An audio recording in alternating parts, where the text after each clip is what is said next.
Good evening, everyone. All of you can hear me, right? Yes, in the chat if my voice is clear.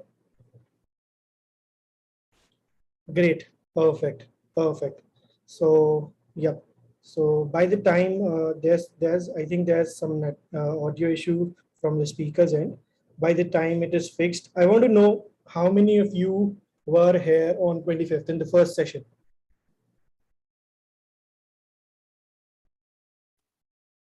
Great, great. You were all of you were. And did you like that session? Yes, no. How was the entire session? I want to know. It was good. Great. Perfect. Perfect. So today as well, we have an amazing speaker with us, right? And today's session will be completely filled with learnings, right? And we have someone from Amazon with us, Mr. Kalpesh, right? And he will be talking about launching a product from scratch and how do you actually achieve product market fit, right? And just a second, let me quickly start the recording.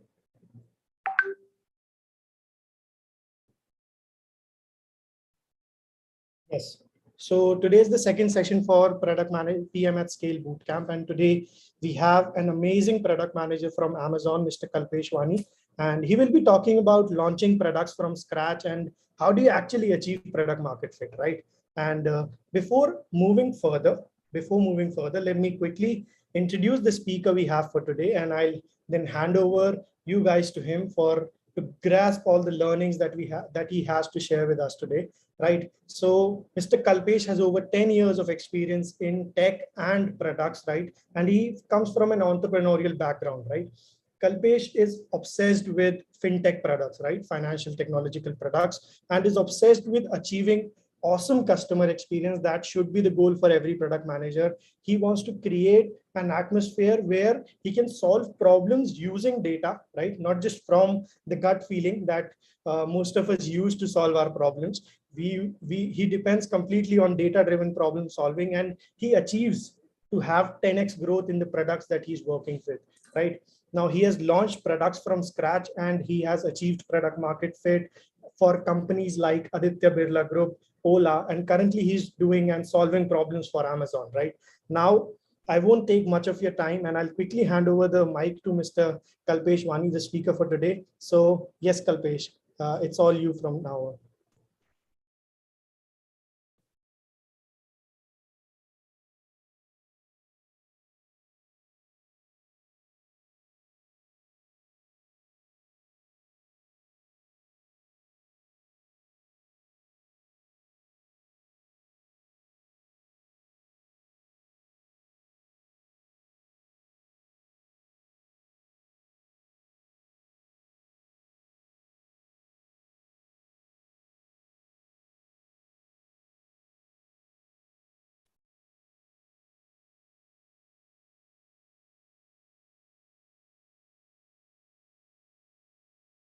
Kalpesh, you're not audible, I guess. No voice.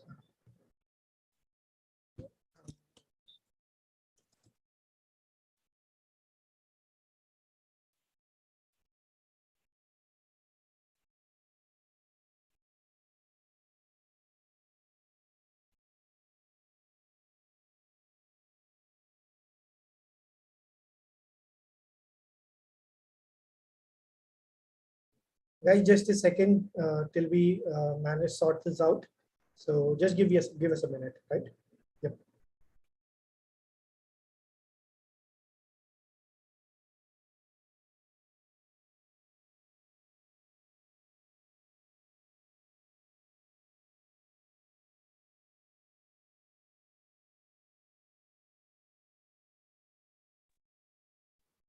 Hello, guys. Can you hear me now? Yes, Kalpesh, you're audible. Yep. Okay. So yeah, the stage is all yours. I've given them a quick introduction about you, and Sure. they're all eager to learn from you today. Yeah.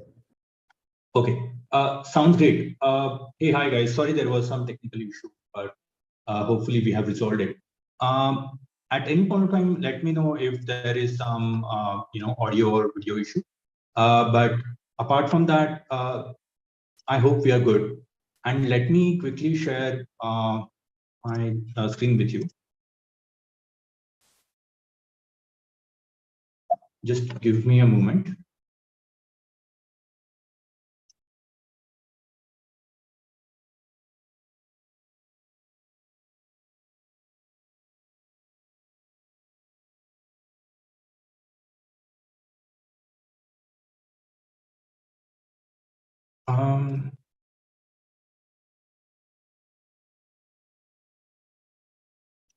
Sorry, there's some issue. Let me just.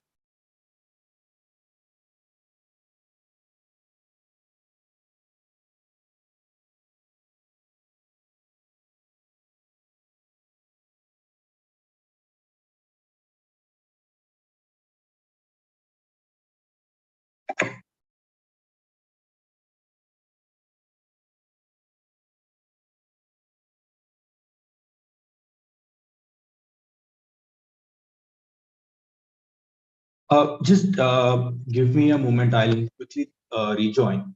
I think there was some permission issue. Give me a moment. Okay, perfect. Perfect. No worries.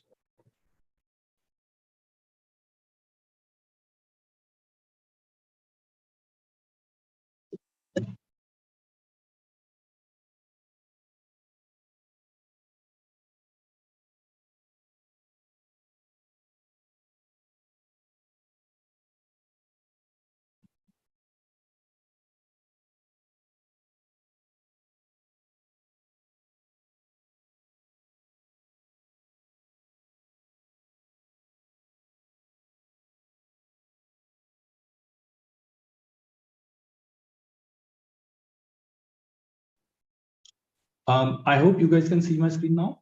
Yes, your screen is visible, Kalpesh. Yep. Oh, great. Okay. And this is in full screen mode, right? Yes. Okay, so we are good to go. Sorry, there were some technical glitches, but I hope everything is fine now. Gaurav, at any point of time, if there is some issue, just let me know. Absolutely. Okay. So, hi everyone. I quickly wanted to, brief you guys about a specific topic in product management, which is launching products from scratch and achieving product management, product market fit. So quickly, let me get into the agenda straight away.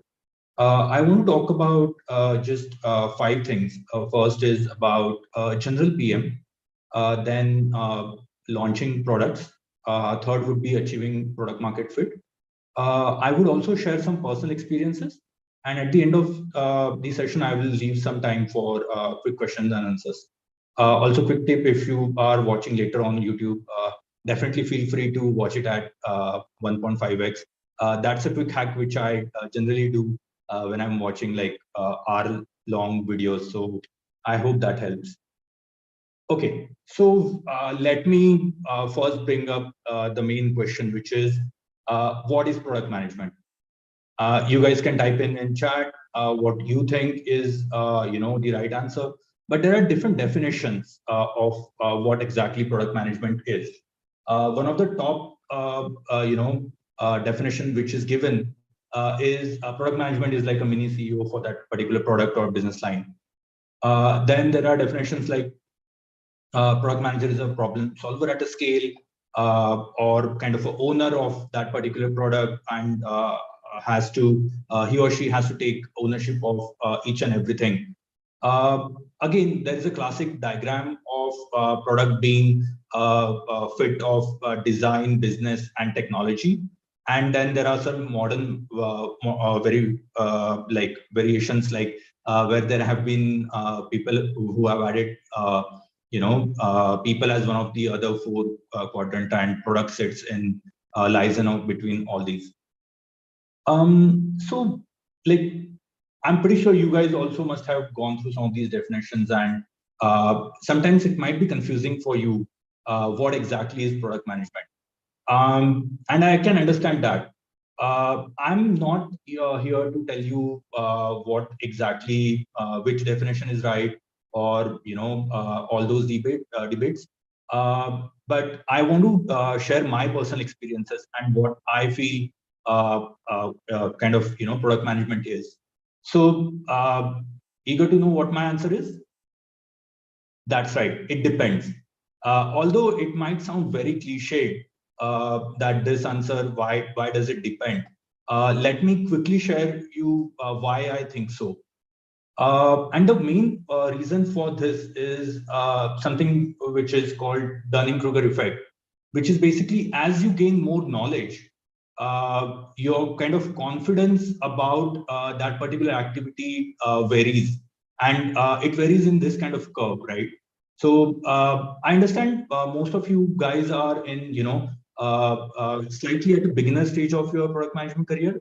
There are some people who are at intermediate level as well. But for most of us who have lesser knowledge about product management, it might be very, let's say somewhere here, it might be very tempting that you know a lot about that subject, especially product management. And you might fall for any of those definitions.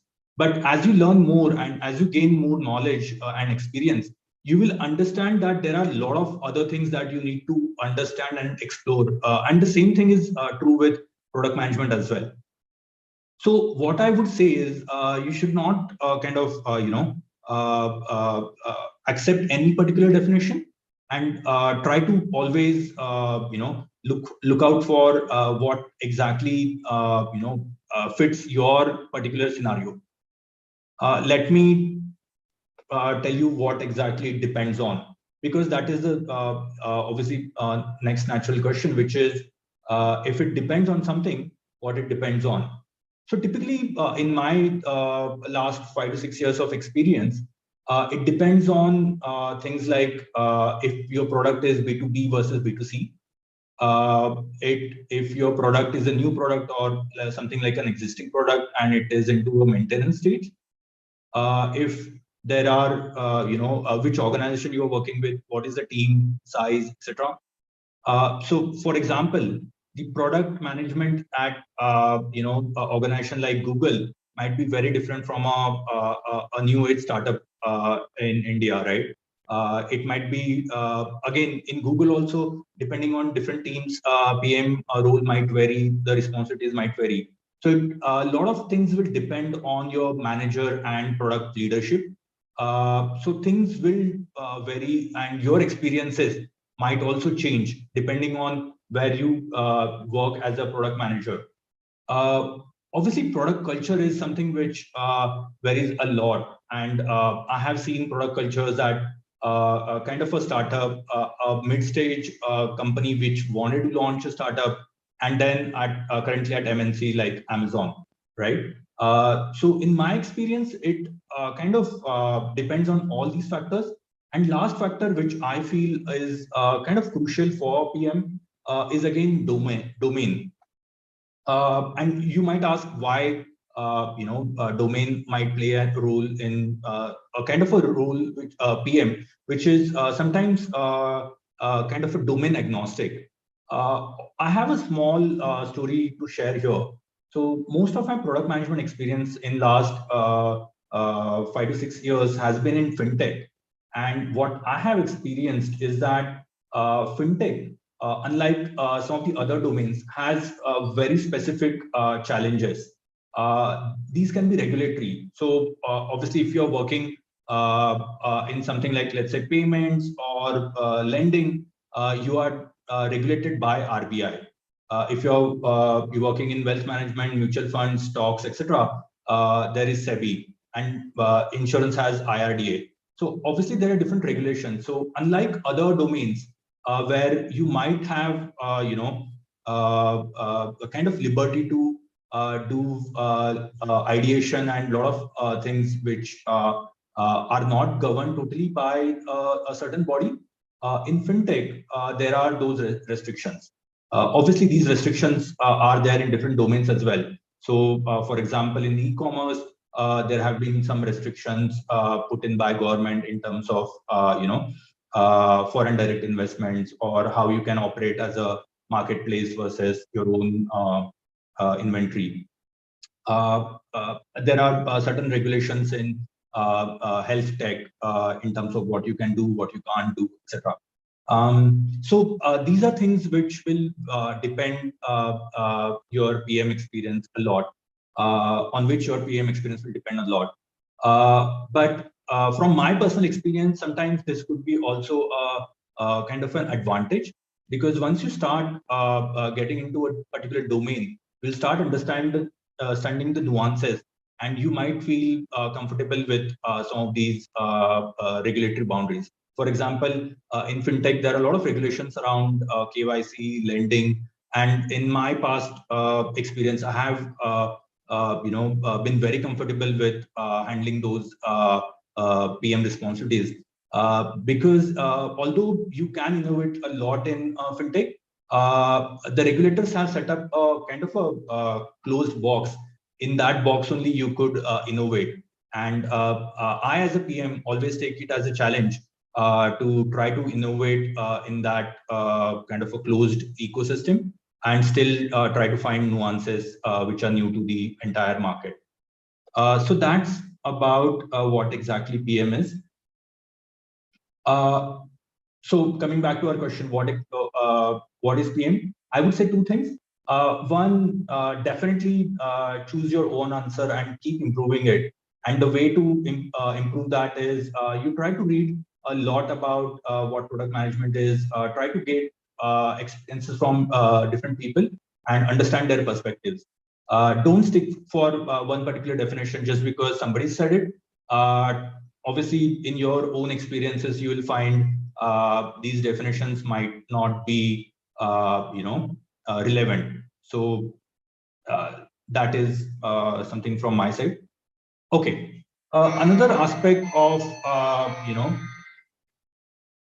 another aspect of being into product management is that instead of asking what exactly is product management, you should also think about why product management. Things like what motivates you, why you want to get into product management. And I'm especially talking about this is because I've seen a lot of people getting into product management without knowing, what are the kind of pros and cons there. So you might want to give a good amount of thinking on, what is considered, what is your passion, and what you consider as your goal is.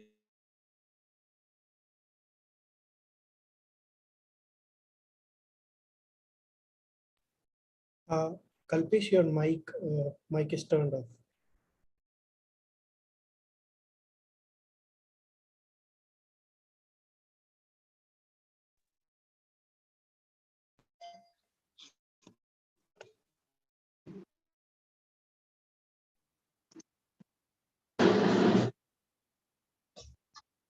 Yeah, you're audible again, Kalpesh.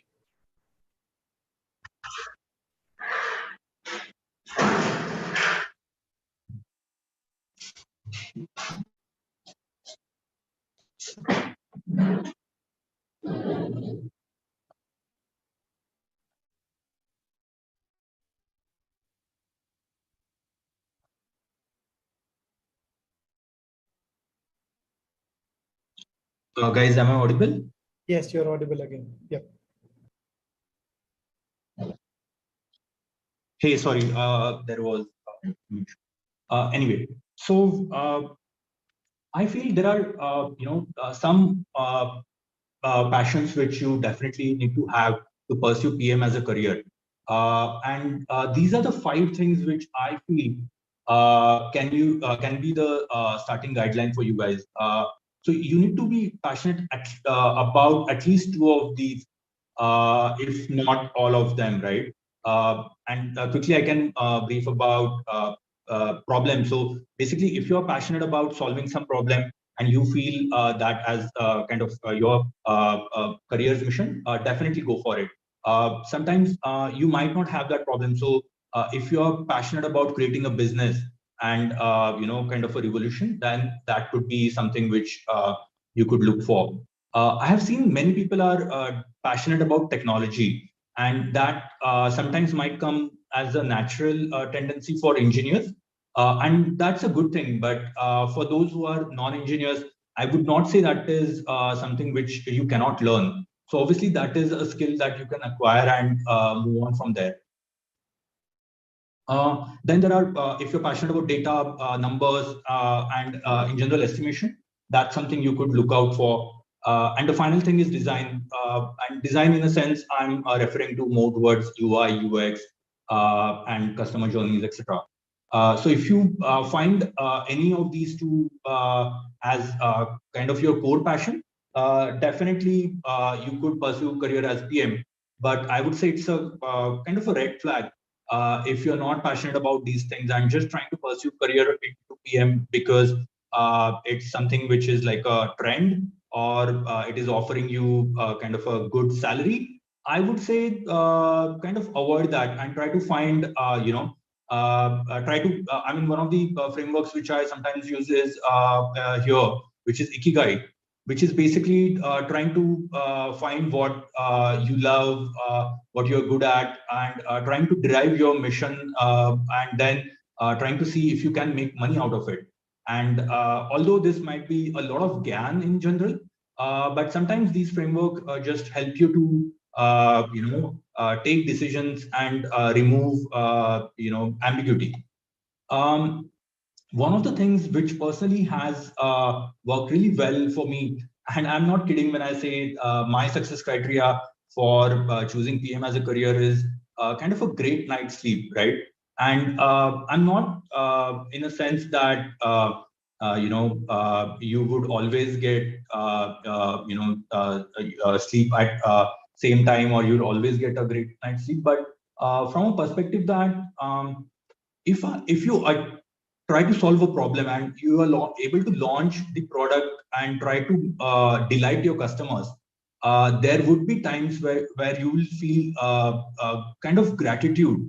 And on those days, you will actually get a great sleep. And I have, personally observed this in many situations. And this is something which I follow as my success criteria. And obviously, there are days where you will not feel motivated. You will feel that you were not able to solve some problems. You were not able to address some customer queries or some of the complaints that they have raised. And you will not able to go back to sleep, right? I have stayed awake throughout nights if I'm not able to solve some problems. And those are the days where you are clearly sure that you need to improve and probably you need to give your best to solve some of these things. And you can do that only if you are passionate and motivated about it. And if product management or some of these things does not motivate you, then definitely you need to rethink.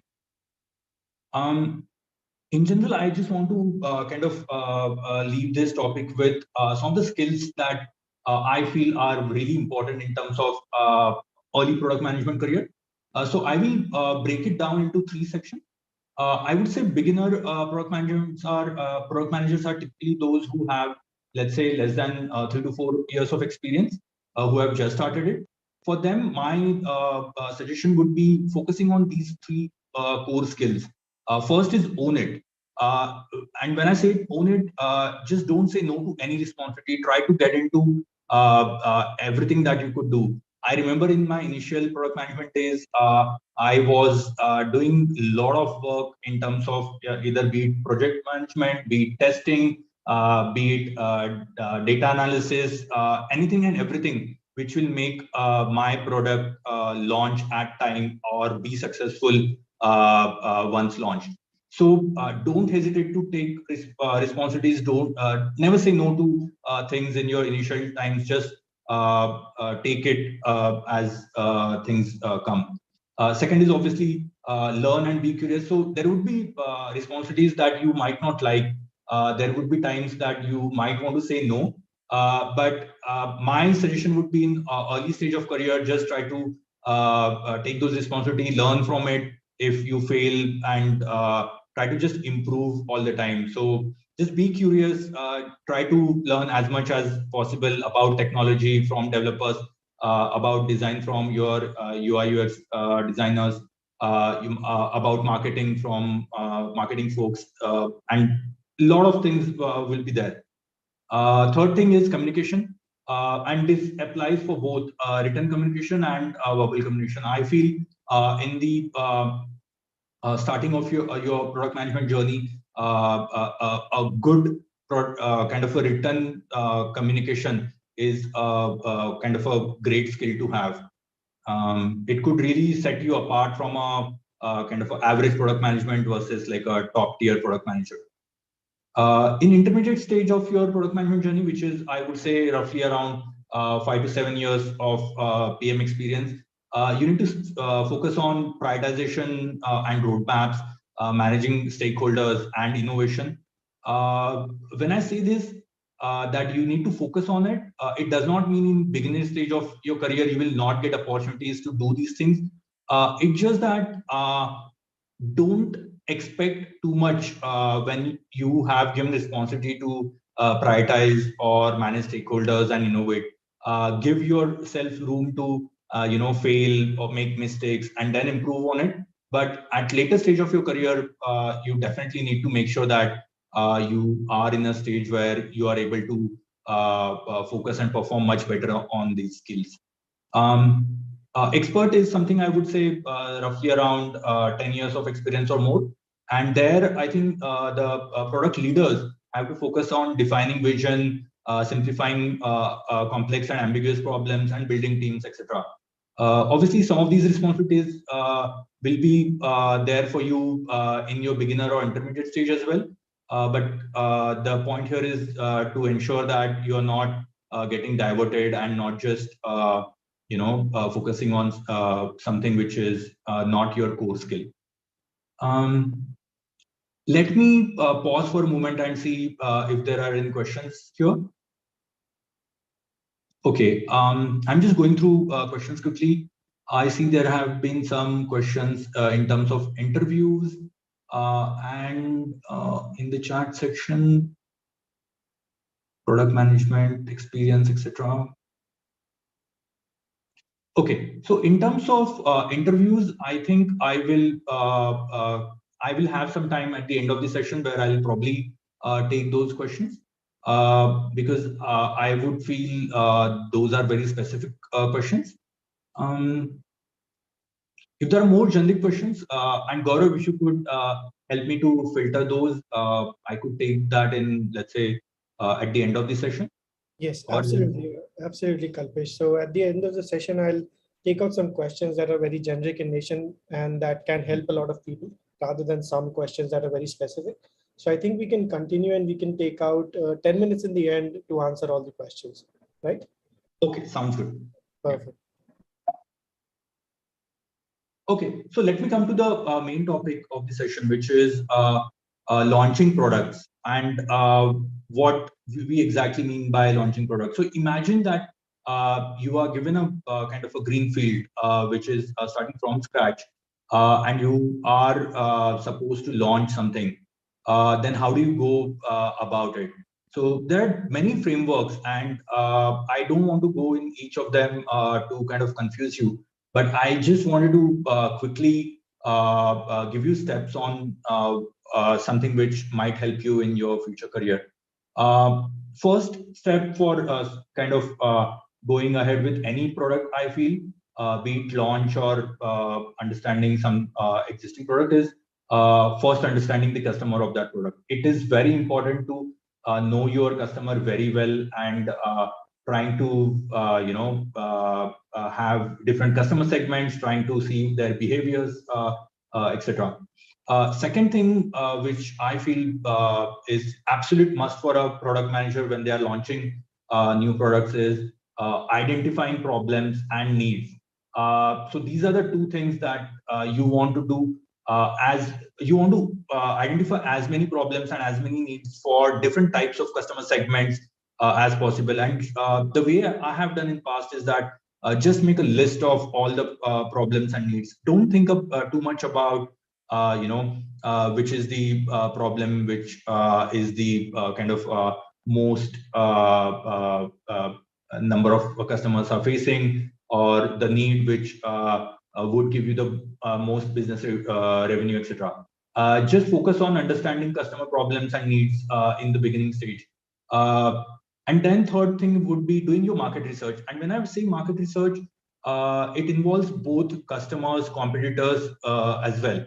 Trying to understand market, trying to see what all different products are there existing, what different values they are offering, how can you distinguish yourself, and trying to just get new ideas. So this is purely kind of a ideation stage. Also, in certain organizations and certain teams, you might be encouraged to do customer interviews, focus groups, etc. If you get an opportunity, definitely participate and try to understand more what exactly customer wants or they are facing problems for.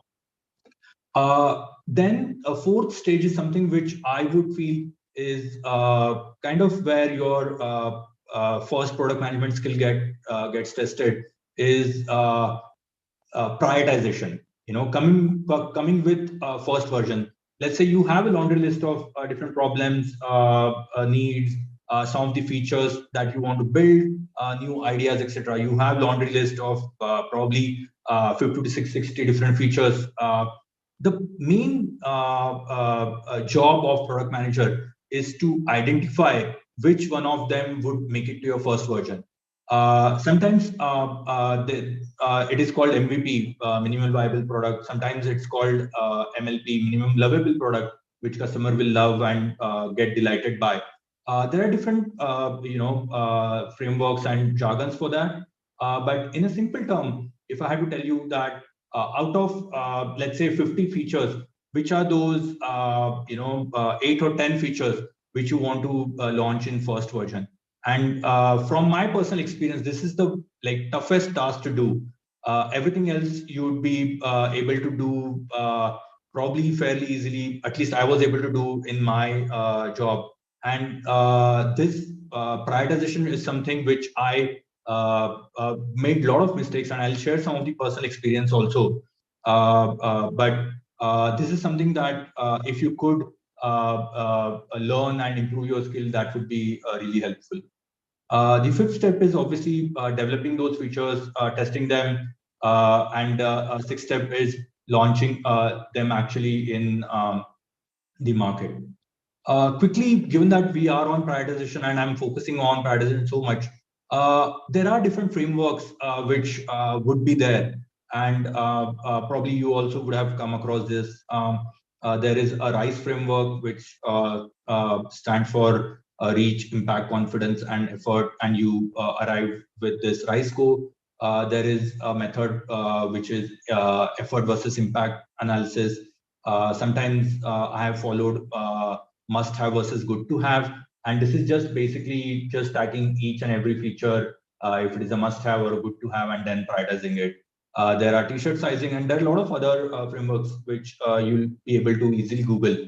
But from my personal experience, what I think have worked really well for me is these three things.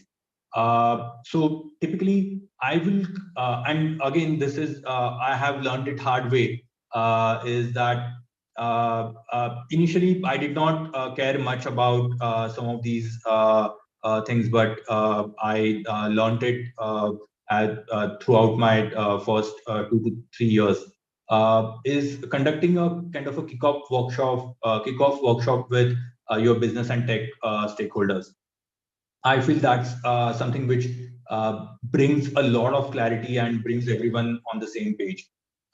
In different organizations and in different teams, this might be done differently, but typically these are the three things that you need to take care of. You need to clarify requirement as as far as possible. Sometimes I have had workshops of a couple of hours. Sometimes I have workshop for a couple of days as well, just to make sure that I clarify each and every requirement. And specifically from our development perspective, there are no ambiguity there.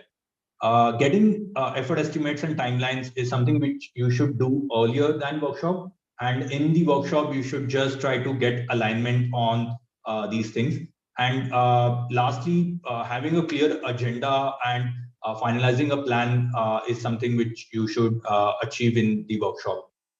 What I have also noticed is that sometimes clickable prototypes or mock-up journeys is really helpful for business stakeholders and front-end developers to understand and then design journeys. One key tip from here, from my side, would be not just build success journeys, which most of us definitely do, also include failure scenarios. It helps you to clear out errors, edge cases, and some of the other test scenarios which might come later. Third is obviously documentation. You will obviously write product requirement documents. Sometimes it would be in pure Word format. Sometimes I've seen people doing it in Excel sheets. I have even seen PPTs and PDFs for these. But two things which I'll definitely say: have clear priority on which are the tasks which needs to get done first, and second, have acceptance criteria or test scenarios for those features. You should not have a PRD or a requirement document without these two things. And especially at launch, these things are very critical. Okay, my next topic is achieving PMF, which is product market fit. So let's say once you come up with MVP, you have done the development, and typically development will go on for a couple of weeks to couple of months, depending on how big is your product or product feature is, right? But during this time, I have taken, I have used this time to try to see if I could improve my product requirement documents, or I could do anything to improve my PMF. And these are the three things which I would share with you, which are kind of must do during this development and testing stage. So the point here is that as a PM, once the development starts, you get a lot of time where you could use for your own ideation and the other things which you want to make sure would go on in parallel. For PMF, the number one thing to make sure that you have is success criteria. And all your success criteria should have clear key metric and the timelines.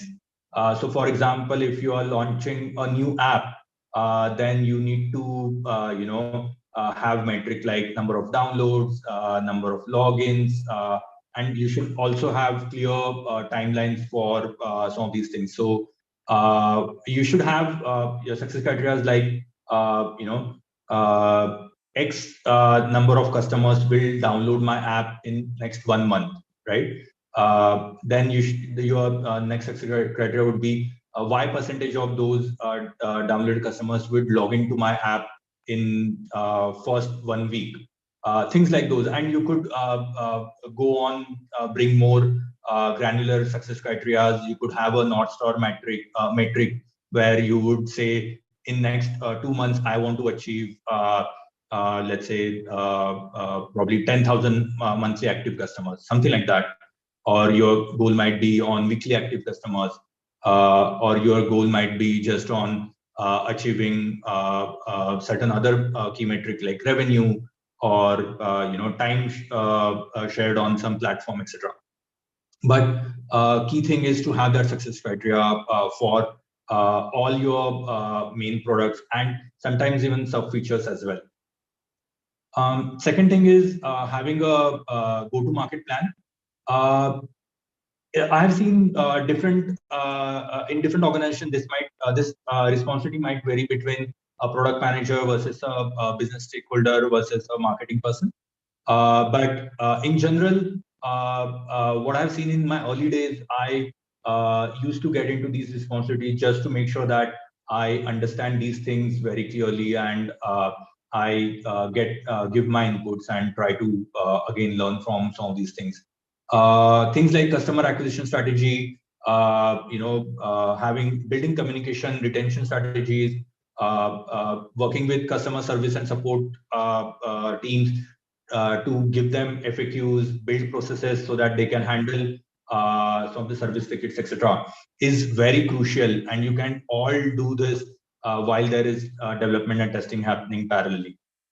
Third and last thing is something which I called fast followers, and definitely prepare and expect for this. So typically after launching a product, you will have almost a month to kind of get into solving initial bugs.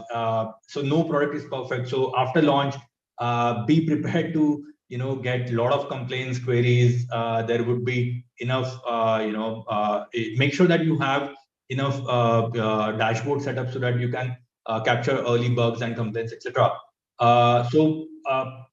Rest assured, your first couple of weeks to months will get to resolve bugs, make quick iterations depending on what feedback you get from your customers. But the third subtopic on this is you need to understand which kind of ask is a strategic decision versus a quick solve, right, or a patch. And that is a distinguishing factor in deciding what your next version or next set of features are going to be. I have personally kind of made some mistakes where I felt some of the tasks were kind of a quick, easy win, and later realized it was a wrong strategic decision, and then have had long-term effects on that. And I'll share a couple of examples on that as well. Before getting into that, I just quickly want to call out a few things which you should definitely watch out during this PMF and early product launch stage. First is definitely overestimation. And this goes back to my point of having success criteria. A lot of time, business teams, marketing teams, or leadership teams will push PMs to kind of overestimate the numbers or have very high targets.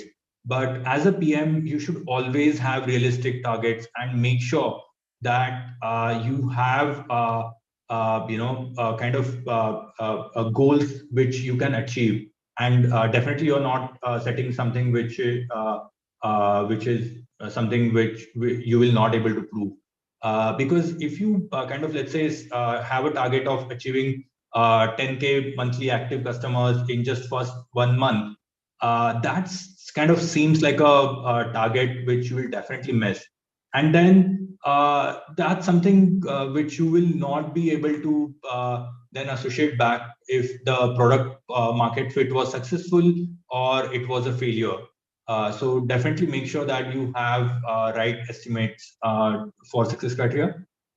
Second things where I have seen people or PMs getting wrong is having chosen wrong prioritized features, or choosing features which were kind of pushed from either leadership teams, or sometimes tech teams denied to develop some of these features, and you are not able to ship the product which you felt was the MVP or the first version.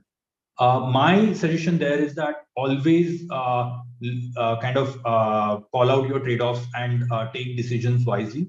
So if you feel some features are very essential to the first version, and somebody is resisting you from having it in the first version, definitely make sure that you stand by it and call it out in leadership, even if it means to have a trade-off on timeline. I feel it is worth waiting for a couple of days rather than just launching something which is not, you don't feel confident about. And sometimes you will get that feeling during your demo session. So definitely have demo sessions with your business team, stakeholders, leadership, etc. And you will get that clarity during those demo sessions. So during before launch, have those demo sessions, get feedback from stakeholders. Obviously, you will feel those feel that confidence if you are ready to launch or not, and then take that call. There are certain other things to watch out. Things like choosing right customer segments, or sometimes shifting customer segments after the launch. I would say try to avoid this, because this might be kind of a totally different pivot to the product launch. And I would say it is better to call kind of a PMF fail than switching customer segment and then trying for PMF again. Fourth and last thing is sometimes I've seen PMs trying to do A/B test right at the stage of PMF or during iteration. In my personal experience, I have seen this is not the right time to do A/B test. You should at least wait till you get some confidence on some of your success criteria, and then try to get into A/B tests. Especially if those tests are something which have more strategic value. If it's something small about, let's say, some UI change, or color of button, or placement of some layout, then I feel that it's still fine. But try to avoid this at early stage of PMF. Definitely, you could do it once PMF is kind of successful, and then you want to build new features, try to understand newer customer segments. Definitely go ahead, do A/B test as much as possible, and try to test before you build new features. Okay, I have certain some personal stories, but I also see we have just a couple more minutes before I get into question and answer session. So I would probably just take one personal story from my fintech career in past, and that is basically during product launch or PMF stage, you will have to make a lot of decisions. I personally have done mistakes while taking decisions, and one of the examples I can give or share here is that in the stage of designing journeys, and this was a kind of a personal loan website that I was building for one of my previous organization, and I kind of was very excited and enthusiastic. I was really enthusiastic about this new journey which I had designed. We kind of developed this, and we launched this kind of a loan journey, which had around 6 pages.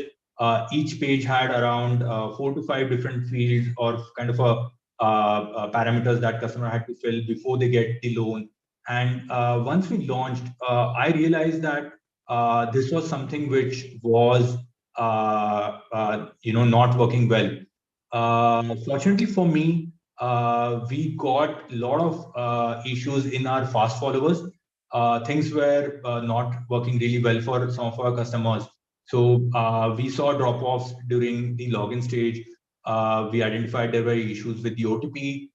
We saw customers were not ready to fill up lengthy forms, which we had designed so that we could give more accurate loans to customers. So in my fast follower, we took decisions to ensure we give, we show the loan offer as quickly to customer as possible. And we used third-party APIs to do the integrations. We used a lot of design solutions to build trust, because customers were not feeling very confident about this new website. So building trust was something which we had to focus in our next version of the design. And there are many more such examples of decisions that I have taken in my fintech career, and some of the learnings which I've had.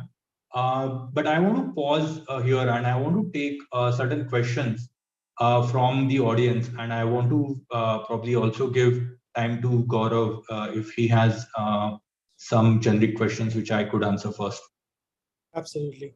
Thank you. By the way, thank you so much, Kalpesh. This session was full of information, and I want to say that this information is something that no one comes out and speaks about, right? Because how do you actually start in PM? How does that entire journey look like? What do you have to do in order to make sure that you understand what are the requirements at each level. Like you segregated when you're a beginner, when you're at an intermediate level, and when you're an advanced level, right? So it was full of information, and I'm certain that all the audience members who are with us right now have felt this, and this session has been a learning experience for them. Now we have some questions in the Q&A box, and I have some questions of my own as well that I would love to ask, right? So in the very beginning, we talked about that the product management definition, it's not set in stone, right? It can be something for me, it can be completely different for you. And you laid out certain factors on which that entire definition will depend, right?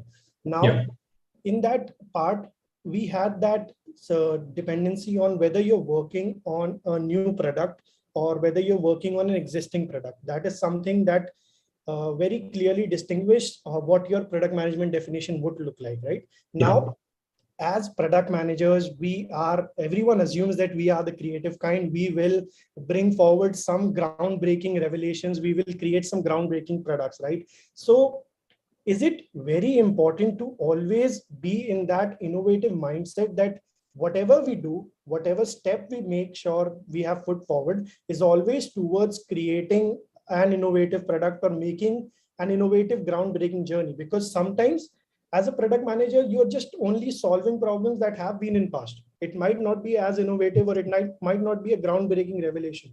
So what is your perspective on it? Should a product manager always focus on being innovative, or their main focus should be to solve a problem rather than being innovative with solving that problem? Sure. That's actually a great question. And in my career, when I was starting as a PM, even I felt something similar.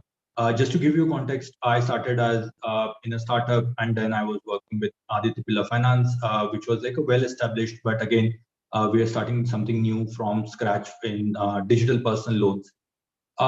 So I was in this kind of a, very young mindset where I always wanted to innovate and do something new. If there's a new technology, I wanted our team to build using those technologies. If there's a new UI language or some design, I wanted to implement that. And in general, like a lot of new PM I have seen have that kind of enthusiasm. I kind of again learned it very hard that when I used to present some of those ideas to, let's say, my leadership team, sometimes they were received very well.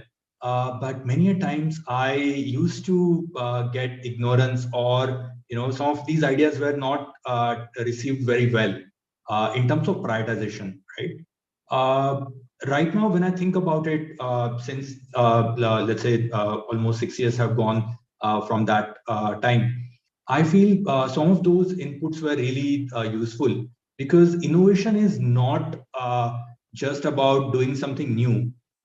Innovation is also about trying to solve the problems for the customer. So you have to have kind of right mix of both, a new idea or something which is revolutionary, groundbreaking, and also you need to balance if that idea is going to solve the existing problem or not, right?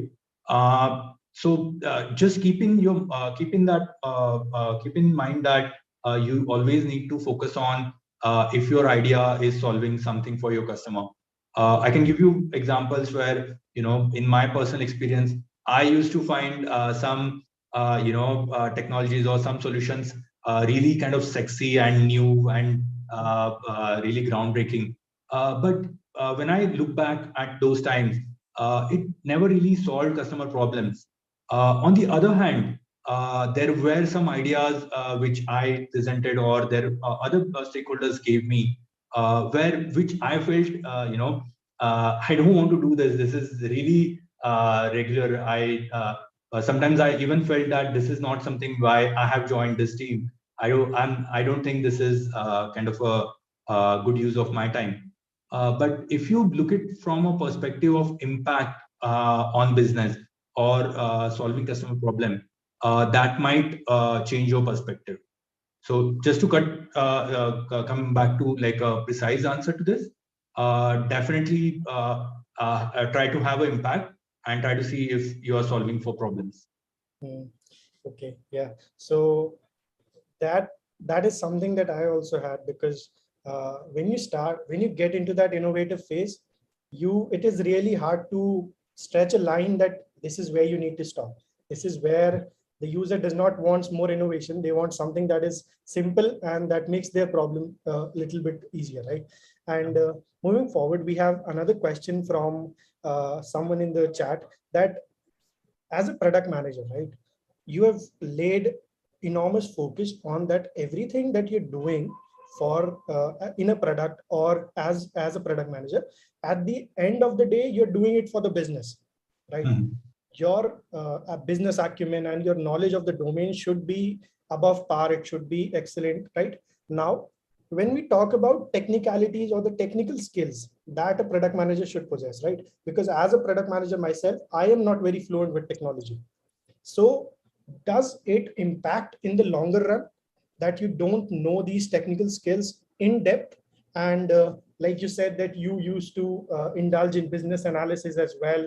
You have a technical background. So what is that entire importance of the technical part in product management? Because at the end of the day, you're doing it for the business and for the user. The user is not concerned with the technicalities that go behind Amazon or behind Ola, right? They're not concerned about that. So how do we simplify that entire sphere, that this is where you should function and this is what that is good to have, but not necessarily something that you must possess, right? So what is your take on that entire picture? Again, I feel technology or knowledge of tech is something which is good to have. Earlier, probably when I was starting my career, it definitely gave a lot of edge for people who came from technical background. But now I think the scenario is changing, and I have seen people from different backgrounds who are getting into product management.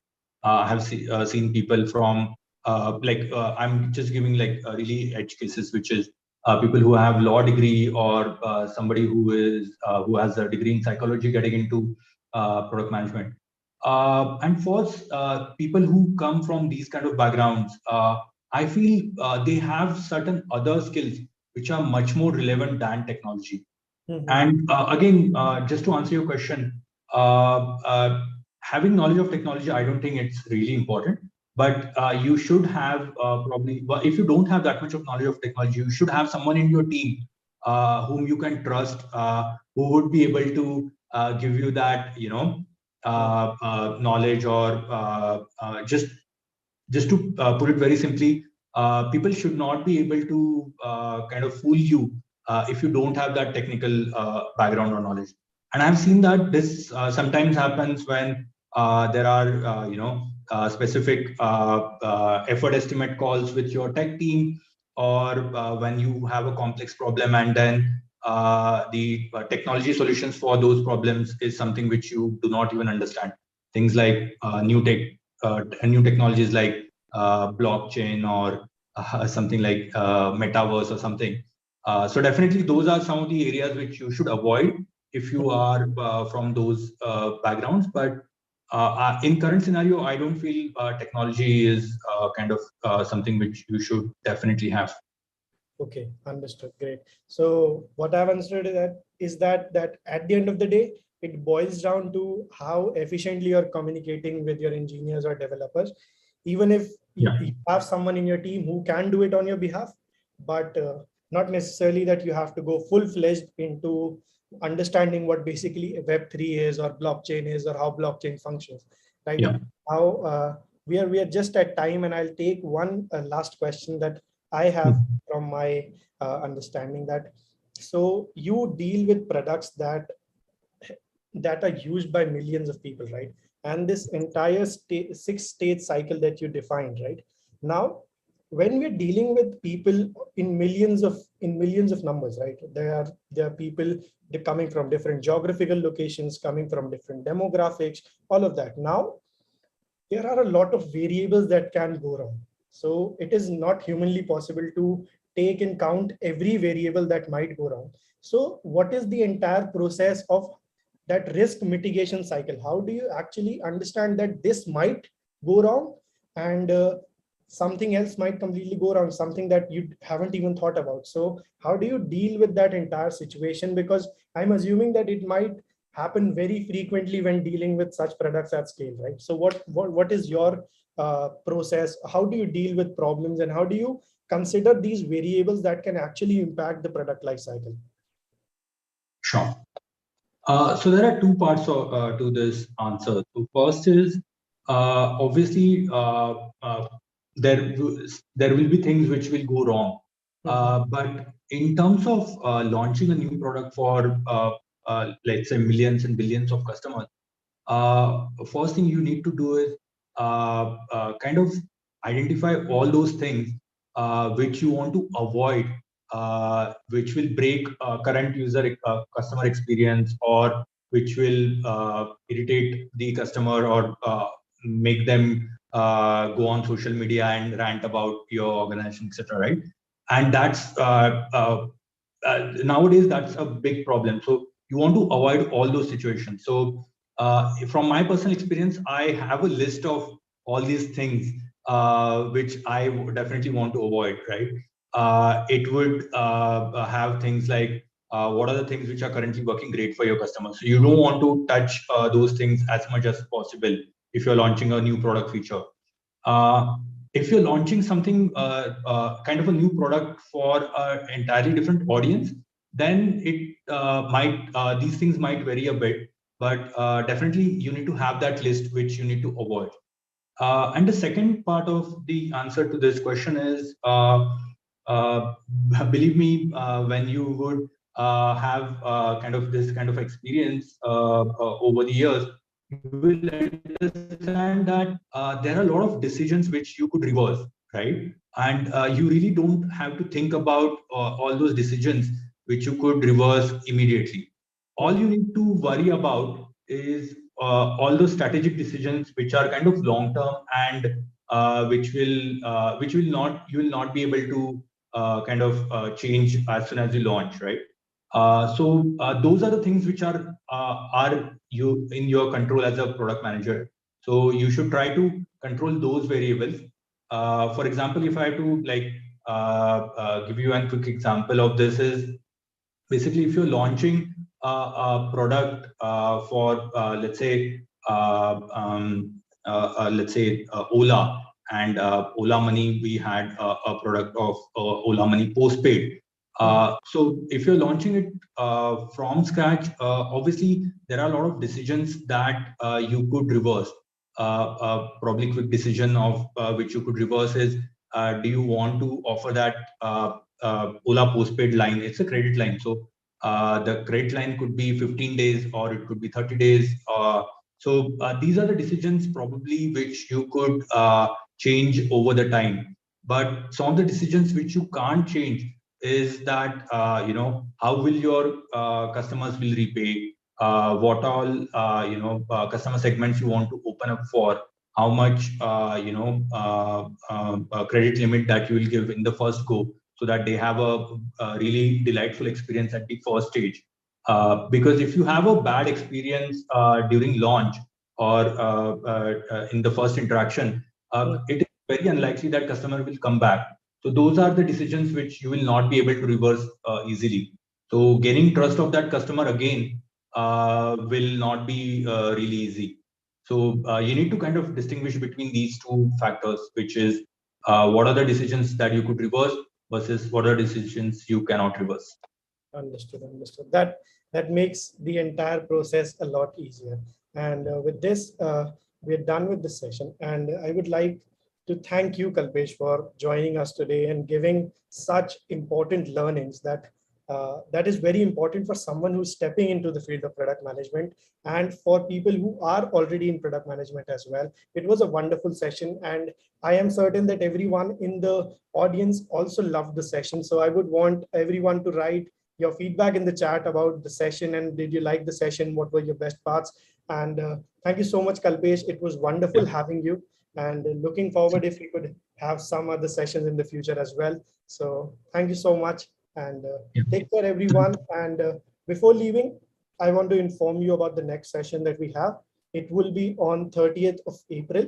from 8 to 9 p.m., right? And we have someone from Uber, Mr. Bhavik Gatani, who will be talking about product management at scale. So I would appreciate if all of you attendees would attend that session as well. And with this, I will take your farewell. And thank you so much, Kalpesh, for being with us Thank you today. for having me, Gaurav.